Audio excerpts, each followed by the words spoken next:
L'ennemi est prêt à vous attaquer à tout moment, de n'importe quelle manière et n'importe où. La clé pour entrer dans la dimension de la puissance, c'est un long jeûne et une longue prière. Oui. Et cette même clé, ce jeûne prolongé et cette prière prolongée, est aussi la clé qui attire l'attention de Satan. Ainsi, tu jeûnes longtemps, tu pries longtemps, demandant la puissance, voulant devenir plus aiguisé dans l'esprit. Mais, sans que tu le saches, ce même exercice spirituel te rend visible dans le monde spirituel, et Satan se manifeste. Tu vois, la puissance est l'une des parures qui viennent sur toi lorsque tu vaincs Satan. Alors, quand tu commences un long jeûne et une longue prière, ce que tu es en train de dire, c'est « Je suis prêt à être testé maintenant ». Beaucoup de gens m'appellent pour dire « J'allais bien avant de commencer ce jeûne ». Ensuite vient le combat. Car un long jeûne, long, accompagné de prières en langue, attire Satan qui vient te tester. Et la raison pour laquelle le jeûne est nécessaire, c'est que le jeûne affame la chair, afin que l'esprit puisse être nourri. Le jeûne fonctionne comme un isolant. De même que lorsqu'on manipule l'électricité il faut des isolants pour ne pas être blessé, ainsi le jeûne retire la force de la chair. Quand un esprit vient te tenter, tu ne peux pas répondre parce qu'il n'y a plus de force dans la chair, elle est trop affaiblie. C'est un isolant. C'est le jeûne qui t'affaiblit au point où tu n'as même plus la force de répondre à Satan. C'est pour cela que lorsqu'une personne souffre d'un trouble mental, les psychiatres ne traitent pas directement la condition. Ce qu'ils font, c'est l'endormir par une injection. Même si le démon s'agite, si la personne est trop faible parce qu'elle dort, le démon n'a aucune possibilité de la manipuler. Donc, si ta faiblesse est que tu parles trop, on te mettra sous 7 jours de jeûne sec. Le 7e jour, même si on te dit « bien joué », tu n'auras plus la force de répondre. La première chose que Jésus fit fut de jeûner. Il pria. Puis, troisièmement, il vainquit l'ennemi et passa l'épreuve. Ce sont les 3 étapes, tu jeûnes, tu pries, cela attire Satan, ensuite tu vaincs le diable et tu réussis l'épreuve. Alors Dieu te certifie pour recevoir la première dotation du ministère de puissance. Quand Jésus revint du désert, il revint avec la puissance de l'Esprit, alors qu'il avait commencé son parcours avec l'onction de l'Esprit. Maintenant, il revient avec la puissance de l'Esprit. Comprends ceci, l'onction, c'est ce que tu as reçu le jour où tu as été baptisé du Saint-Esprit. Mais la prière, le jeûne et la réussite de tes épreuves spirituelles transforment l'onction sur ta vie en puissance sur ta vie. Un homme diligent dans ses exercices spirituels peut ignorer certaines choses. Tu peux venir vers moi, et je peux ignorer certains sujets. La raison est qu'il y a un prix en vue, et je veux m'assurer de passer l'épreuve. Est-ce clair?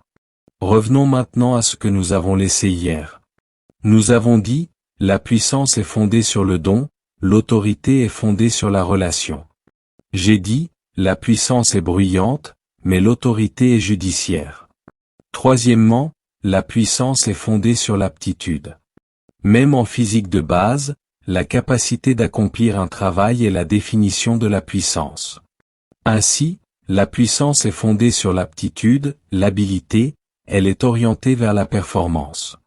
La puissance te donne la capacité de produire des changements.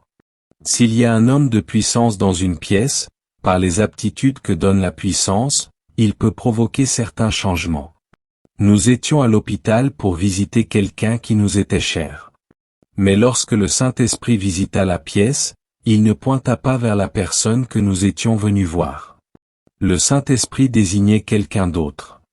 Si nous étions disposés à nous aligner sur lui, même si nous étions venus pour un patient, son intérêt à ce moment-là concernait la personne que nous n'étions pas venus visiter. Et si nous avions accepté de nous aligner sur lui pour affronter un inconnu, sa puissance aurait opéré un changement. Alors, la puissance est la capacité de provoquer des changements. Et je vous dis la vérité, il y a tant de changements que Dieu veut opérer sur la terre dans notre génération, et les outils dont il a besoin pour ses œuvres, ce sont des hommes et des femmes de puissance. Les sorcières d'un quartier se réjouiront s'il n'y a aucun homme de puissance dans la rue. Les opérations des ténèbres prospéreront parce qu'il n'y a personne ayant, dans le domaine spirituel, la capacité de les confronter et de dire, ceci s'arrête maintenant sur cette rue. Nous avons besoin d'hommes capables de provoquer des changements. La puissance est la capacité de produire des changements.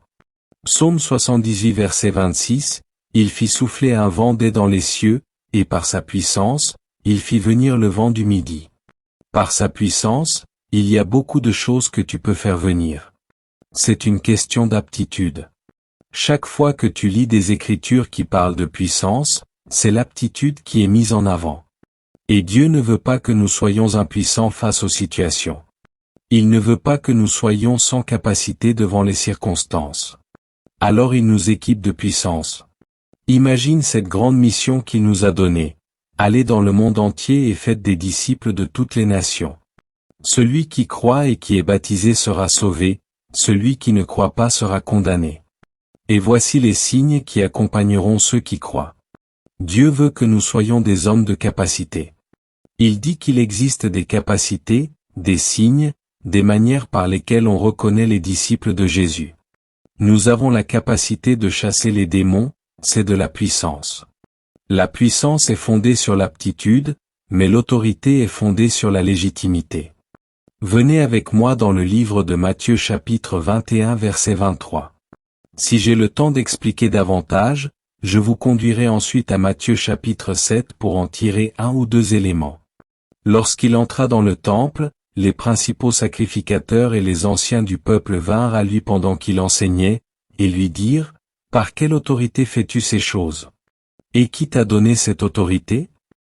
Maintenant, reste ici. » Tout d'abord, si ta Bible ne t'est pas prêtée, souligne l'expression « ces choses ». Ces choses. Il y avait des choses visibles, concrètes, que Jésus avait accomplies avant même de commencer cet enseignement. Jésus avait exercé la puissance, des gens avaient été guéris, délivrés, des cancers avaient séché, des paralytiques s'étaient mis à marcher. Il avait agi avec puissance. Il avait aussi démontré l'autorité. Et alors ils lui demandèrent, « Par quelle autorité ? Quelle est ta légitimité ? Qui t'a donné cette autorité pour faire ces choses ? » Remarquez ceci, il ne niait pas les choses qu'il avait faites. Il ne disait pas que ces choses étaient fausses. Les résultats étaient concrets et visibles. Leur problème n'était pas la réalité des choses, mais l'autorité derrière ces choses. Ce n'est donc pas suffisant que les actions soient positives ou admirables, il voulait savoir par quelle autorité elles étaient accomplies. Est-ce clair ? Lorsque nous entrons dans le domaine de l'autorité, nous entrons dans le domaine de la légitimité. Il y avait un homme, infirmier anesthésiste de profession. Il travaillait au bloc opératoire depuis 22 ans. Il avait vu toutes sortes de procédures chirurgicales. C'était un expert, un professionnel dans l'administration de l'anesthésie. Après 22 ans à observer des opérations césariennes, ablation de l'appendice, intervention sur le cerveau, retrait de tumeurs, il décida un jour de commencer à faire des opérations chez lui. Je ne mentionnerai pas le nom du pays, mais ce n'est pas l'Amérique. Alors soyez tranquille. Il se mit donc à opérer dans sa maison. Les gens venaient, il priait un peu, puis transformait sa table de salle à manger en table d'opération. Aucun de ces actes chirurgicaux n'échoua. Aucun. Si c'était une césarienne, avant même qu'on s'en rende compte, le bébé pleurait déjà, tout était propre, et le patient était renvoyé chez lui.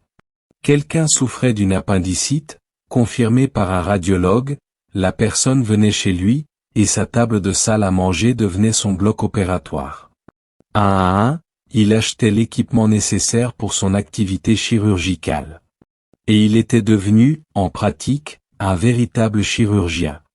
La question que nous posons est la suivante, oui, la césarienne a été bien faite, ces choses ont été accomplies. Mais la vraie question est, par quelle autorité ? Maintenant tu me suis ? Les choses qu'il faisait étaient de bonnes choses, et il obtenait des résultats. Mais ce que nous questionnons, c'est la légitimité derrière ces actions. Ainsi, la question « est-ce faisable ?» est une question d'aptitude. C'est une question de puissance. La question « cela doit-il être fait ?» est une question de légitimité. L'homme de puissance peut agir, mais ce n'est que lorsque tu as la légitimité que tu dois agir. Il n'avait pas la légitimité. Il avait la capacité, mais ses actions n'étaient pas autorisées. Cela rendait son aptitude criminelle, car elle était exercée sans autorisation.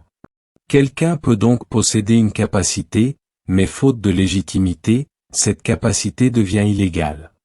L'homme ne s'est demandé que « Est-ce que je peux le faire ?» Et il s'est lancé comme une tornade. Il ne s'est jamais demandé « Dois-je le faire ?»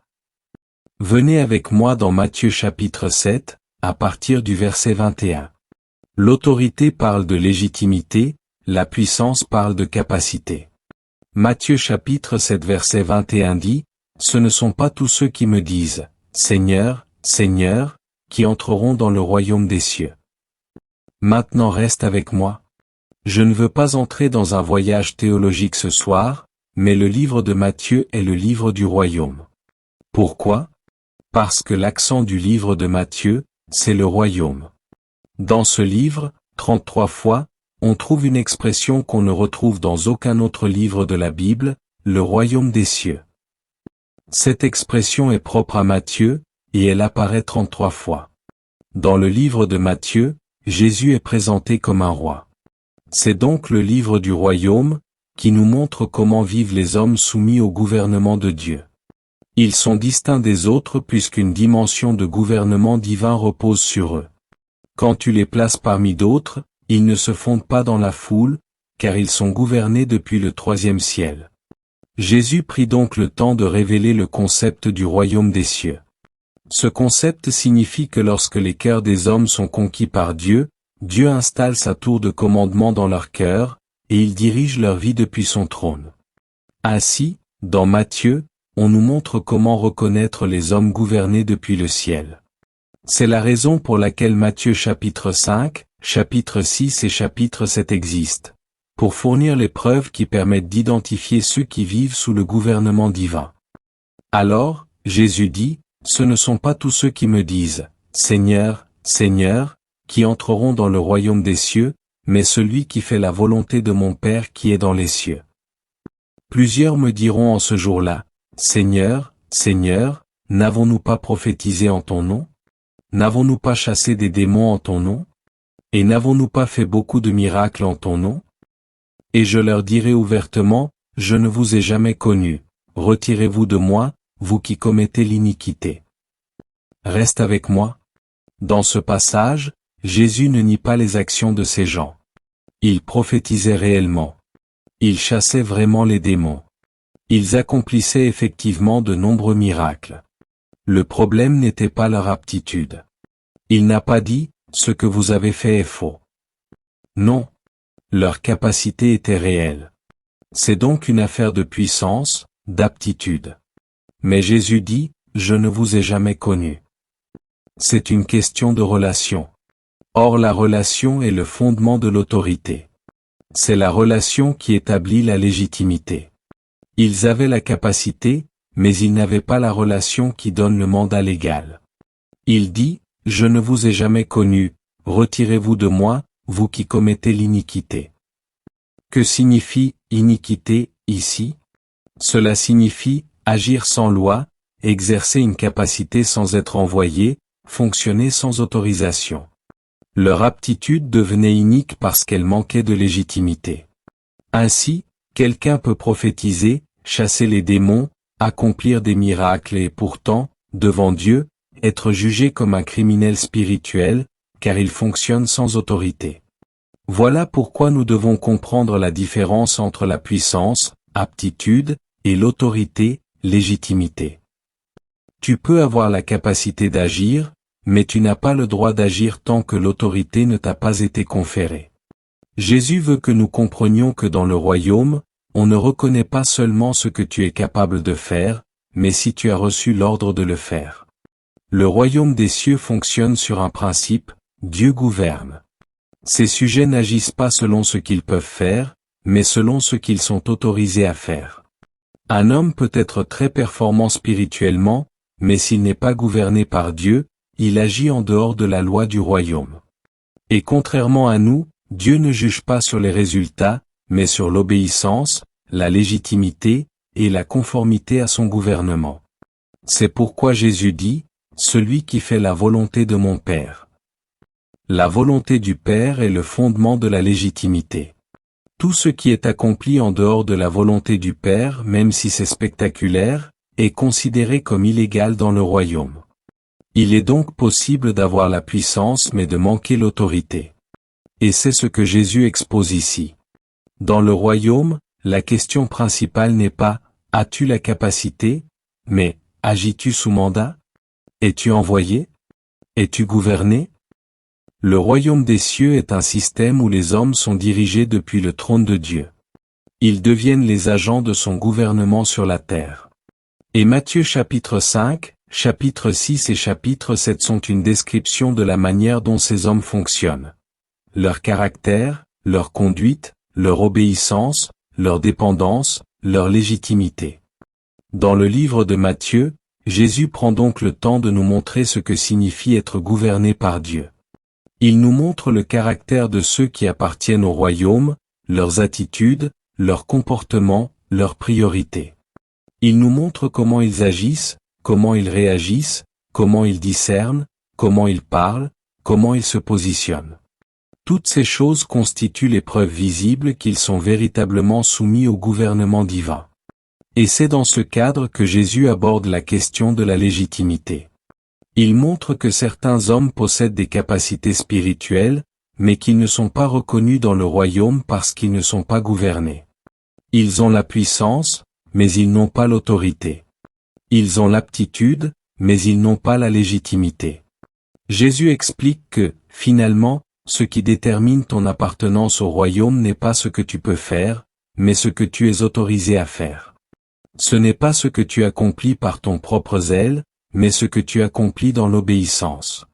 Ce n'est pas ton talent spirituel, mais ta soumission au gouvernement du Père. Ainsi, tu peux prophétiser, chasser des démons, et opérer des miracles, mais si tu n'es pas gouverné par le ciel, tu agis en dehors du royaume. Et Jésus dira, « Je ne vous ai jamais connu ». Cela signifie qu'il n'y a jamais eu de relation qui puisse servir de fondement à la légitimité. Il n'y a jamais eu de connexion d'autorité entre toi et le trône. C'est pourquoi il est crucial de ne pas confondre puissance et autorité. La puissance te donne la capacité. L'autorité te donne le droit. La puissance te donne l'aptitude. L'autorité t'accorde la reconnaissance. La puissance te permet de faire. L'autorité t'autorise à faire. Revenons maintenant à notre sujet initial, nous comprenons pourquoi Jésus a dû passer par les 3 étapes, le jeûne, la prière, puis la confrontation avec Satan. Le jeûne et la prière lui ont permis de vider sa chair de toute force, de la rendre incapable de répondre à la tentation.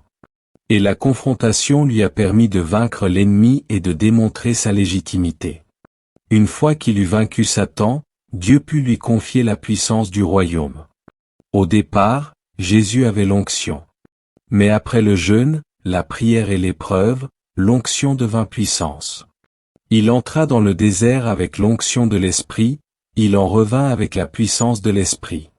La puissance est la manifestation mature de l'onction lorsque l'autorité divine a été établie à travers la victoire dans l'épreuve.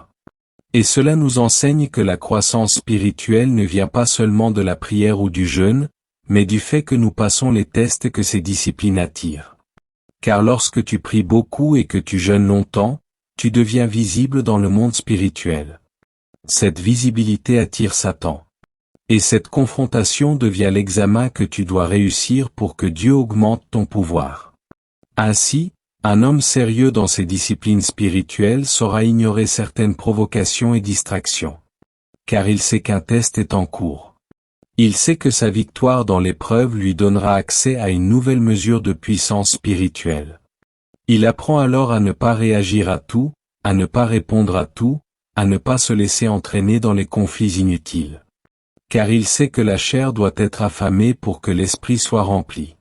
Le jeûne devient ainsi un isolant qui prive la chair de toute force, afin que la tentation n'ait plus de prise. La prière nourrit l'esprit. Et lorsque Satan vient tester, tu es trop faible dans la chair pour répondre, mais assez fort dans l'esprit pour vaincre. Voilà pourquoi la puissance authentique vient après la victoire dans le désert.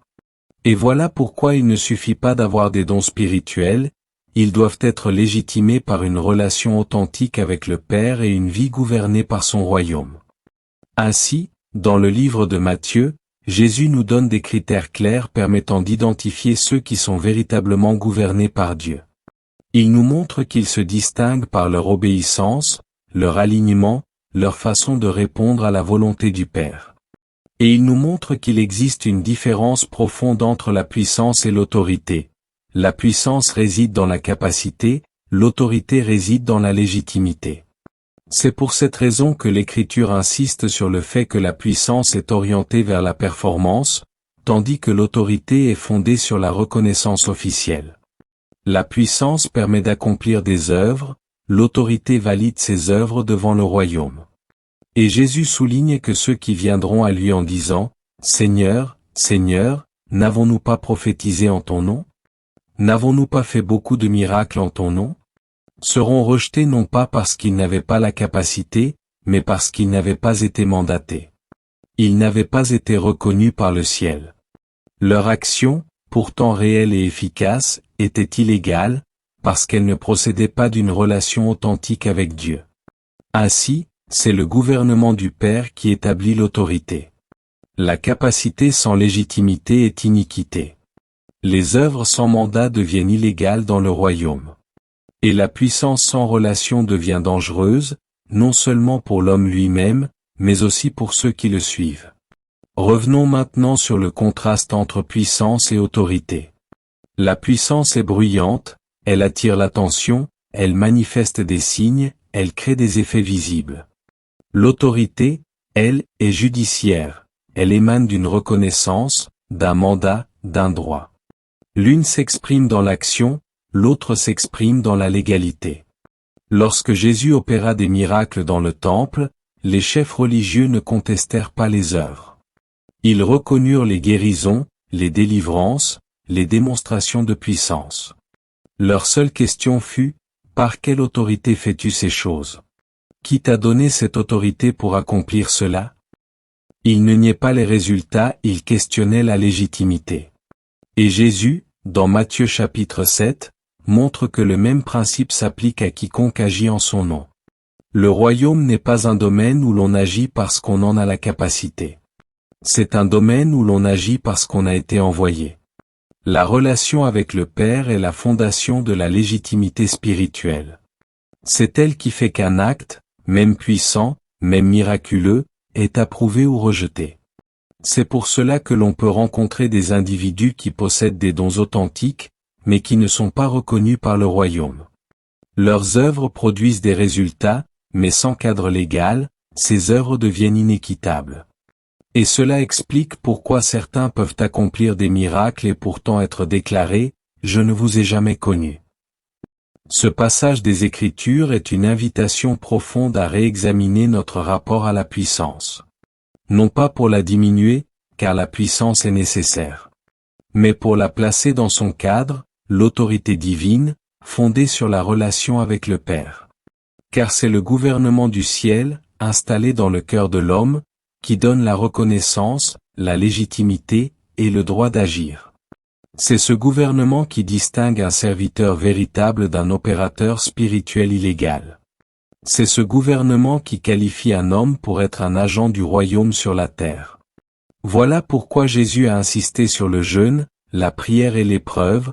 Ces trois étapes établissent la légitimité d'un homme avant même de manifester sa puissance. Car Dieu ne veut pas seulement des hommes capables, il veut des hommes envoyés.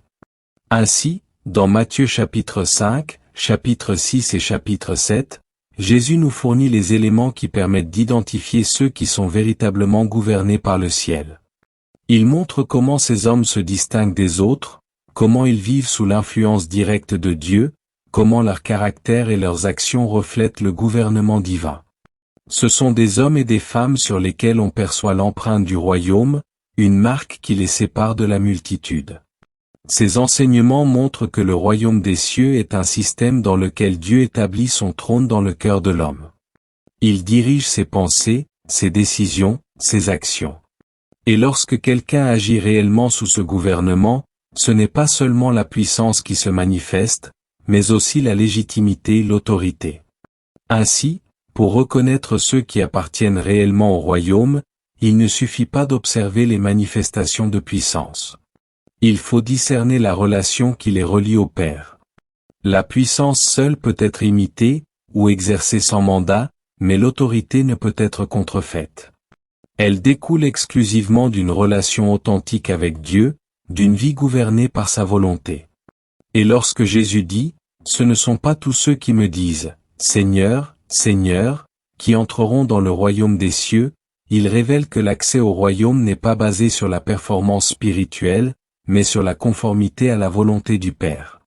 Le royaume n'est pas un lieu où la capacité prime, mais un lieu où l'obéissance gouverne. Non pas, que puis-je faire, mais, que suis-je autorisé à faire? La puissance agit sur les situations, l'autorité agit sur les droits. La puissance change les choses, l'autorité établit ce qui doit être. La puissance peut impressionner les hommes, mais l'autorité est ce qui impressionne Dieu. Et lorsque Jésus conclut en disant à certains, « Je ne vous ai jamais connus », cela signifie qu'aucune relation personnelle, aucune connexion d'autorité n'existait entre eux et lui. Ils agissaient, mais en dehors du gouvernement du Père. Ils possédaient la puissance, mais pas l'autorité. Ils avaient des résultats, mais pas la légitimité. Ainsi s'achève l'enseignement, la puissance est un don, mais l'autorité est une conséquence de la relation. La puissance est bruyante, mais l'autorité est judiciaire. La puissance est fondée sur l'aptitude, mais l'autorité sur la légitimité. Et dans le royaume, la légitimité est supérieure à l'aptitude, car Dieu recherche des hommes gouvernés, pas seulement des hommes performants.